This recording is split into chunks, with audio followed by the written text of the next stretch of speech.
अस्सलाम वालेकुम। पार्किंसन जो चैप्टर है उसके एक पार्ट अलग दिया है जिसमें थेरापी ऑफ मोमेंट डिसऑर्डर, कुछ मोमेंट डिसऑर्डर हैं जो हमारे पास ये 5 तरह के डिसऑर्डर होते हैं, तो उनके बारे में हमने पढ़ना है, उसके ट्रीटमेंट हमने पढ़ना है। ठीक है। एसेंशियल टाइमर कब होता है? जब भी कोई बंदा कोई काम करने लगता है। ठीक है। तो रेस्टिंग टाइमर तो ऐसे ही नॉर्मल हालत में कमते रहते हैं, उसके हाथ ट्रिम करते रहते हैं। ठीक है। एसेंशियल टाइमर तब होता है जब कोई बंदा ऐसे नॉर्मल तो उसके हाथ, ठीक है, जैसे वो कोई चीज़ उठाने लगता है तो उसके टाइमर्स होते हैं, तो इसे एसेंशियल टाइमर्स कहते हैं। ठीक है।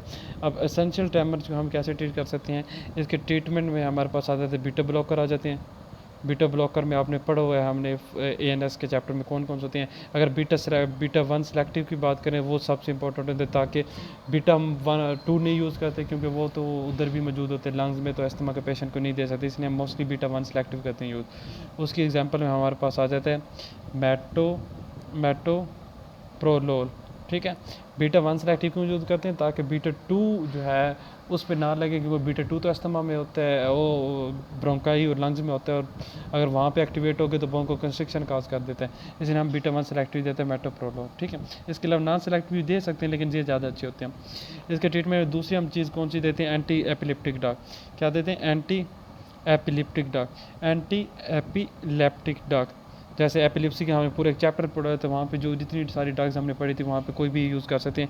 इसमें जो फेमस है हमारे पास आते हैं जीपीटी या जीटीपी यूज़, जीटीपी आप कर सकते हो। जी से गाबापेंटिन, टी से टोपिरामेट, पी से हमारे पास आ जाते हैं टी से टोपिरामेट, पी से फेनिटोइन आ सकता है। ठीक है। लेकिन यहाँ पे जो है ना, पी से हमारे पास बन रहा है प्राइमीडोन, प्राइमीडोन। ये हम 3 चूज़ करते हैं। यही 3 हमने माइग्रेन में भी यूज़ की थी, माइग्रेन के ट्रीटमेंट में, लेकिन वहाँ पे गाबापेंटिन था, टोपिरामेट था, पी से हमारे पास फेनिटाइन था। ठीक है। यहाँ पे क्या है? प्राइमीडोन है फेनिटाइन की जगह। अगर यहाँ पे फेनिटाइन होता तो हमारे पास ट्रीटमेंट माइग्रेन और एसेंशियल ट्रीटमेंट का सेम था। ठीक है। ये हो गया। फिर हमारे पास दूसरी हमने ड्रग पढ़ी है, डिजीज़ पढ़नी है, हंटिंगटन डिजीज़। हंटिंगटन डिजीज़ में अब क्या होता है? इसमें 2 चीज़ें हो सकती हैं, या तो हमारे पास जो गाबा है ना, गाबा गाबा और जो हमारे पास डोपामीन है, डोपामीन, इनकी रेशियो डिस्टर्ब हो जाती है कि डोपामीन ज़्यादा हो जाता है और गाबा कम हो जाता है। ठीक है। गाबा कम हो जाता है, डोपामीन इन्हेंस हो जाता है। या फिर हम कहते हैं, कुछ लोग कहते हैं नहीं ऐसा नहीं है, बल्कि क्या है कि एसिटाइलकोलिनर्जिक जो न्यूरॉन है ना वो काम नहीं कर रहे, जिससे एसिटाइलकोलिन का लेवल कम है। तो इसको हम ट्रीट कैसे करते हैं? इसको ट्रीटमेंट, अच्छा इसमें होता क्या हंटिंगटन डिजीज़ में? हंटिंगटन डिजीज़ यहाँ पे लिखा हुआ है, अगर टोरमी आपको दिखा देता हूँ बुक से, ये हमारे पास बुक में लिखा हुआ है कि जो हमारे पास हंटिंगटन डिजीज़ होती है, it is a neurological disease characterized by dementia and bizarre involuntary movement. और जो टोरे सिंड्रोम है उसमें क्या होता है? अननोन काज होता है, और जिसमें मल्टीपल टिक्स पैदा होती हैं पर्सन में, और बंदा जो है स्नोटिंग, स्निफलिंग एंड इनवॉलेंट्री वोकलाइजेशन बोलते हैं, उसे कुछ समझ नहीं होती, उसके जो है कंट्रोल में नहीं होता है, स्निफलिंग, स्नोटिंग एंड वोकलाइजेशन। तो ये 2 चीज़ें आपने हंटिंगटन टोरे सिंड्रोम यहाँ से देख लेनी है, उसका मैं अभी आपको यहाँ से पढ़ा रहा हूँ। ठीक है। ट्रीटमेंट, तो ट्रीटमेंट में हंटिंगटन में हम क्या करते हैं? हंटिंगटन के ट्रीटमेंट में एक तो हम हेलोपेरिडोल देते हैं, हेलोपेरिडोल देते हैं। एंटीसाइकोटिक ड्रग में हम इसको पढ़ेंगे। ठीक है। और इसके अलावा हेलोपेरिडोल यहाँ पे देते हैं, और इसके अलावा यहाँ पे ओलेंजापाइन देते हैं, ओलेंजापाइन, हेलोपेरिडोल, ये 2 इसके ट्रीटमेंट में ज़्यादा इस्तेमाल होने वाली ड्रग है। इसके अलावा कुछ हम जगह पे रेजरपाइन भी यूज़ करते हैं, रेजरपाइन या फिर टेट्राबेनाजीन, टेट्राबेना। बेशक आपको सब याद ना हो तो आप हेलोपेरिडोल और कम से कम टेट्राबेनाजीन, ये 2 याद होने चाहिए। टोरे सिंड्रोम में मैंने आपको बताती हैं कि इनवॉलेंट्री वोकलाइजेशन, स्निफलिंग या स्नोटिंग होती है, इसमें मोस्टली फेस के मसले इन्वॉल्व होते हैं। ठीक है। अच्छा, इसके ट्रीटमेंट हम क्या करते हैं? इसके अननोन काज नहीं मालूम, सिंपल इसका ट्रीटमेंट हमने दिया हेलोपेरिडोल और सिम्टम ठीक हो गई थी बंदे के, तो इसलिए हम इसको क्या देते हैं? हेलोपेरिडोल देते हैं। और ये इसके साथ हम 3 सी देते हैं, आपने सिर्फ एक सी याद कर लेना है, क्लोनिडीन।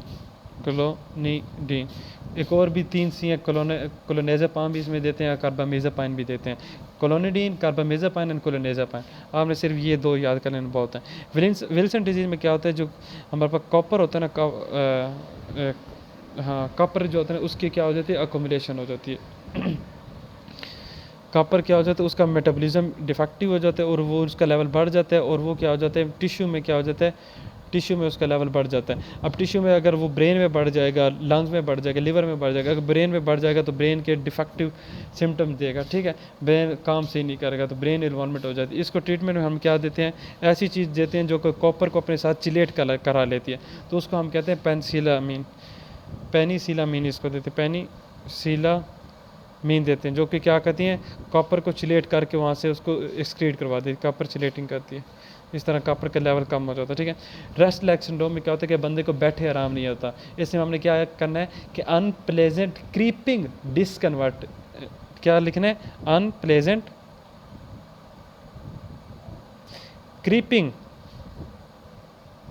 Discomfort,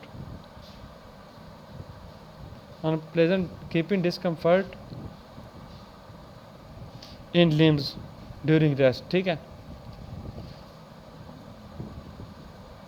during rest. इसको ट्रीट कैसे करते हैं, इसके ट्रीटमेंट हम क्या देते हैं,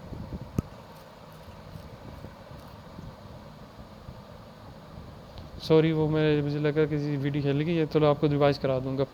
इसके ट्रीटमेंट हम क्या कहते हैं, दो चीज़ें देते हैं, प्राइमीपेक्सोल देते हैं, और रोपेनिरोल देते हैं। मैंने आपको बताया हमने हंटिंगटन डिजीज़ पढ़ी है, मैंने पीछे आपको दिखा दी थी, इसमें क्या होती हैं, मल्टीपल टिक्स होती हैं और मसल इन्वॉल्व हो जाती हैं हमारे पास, ठीक है।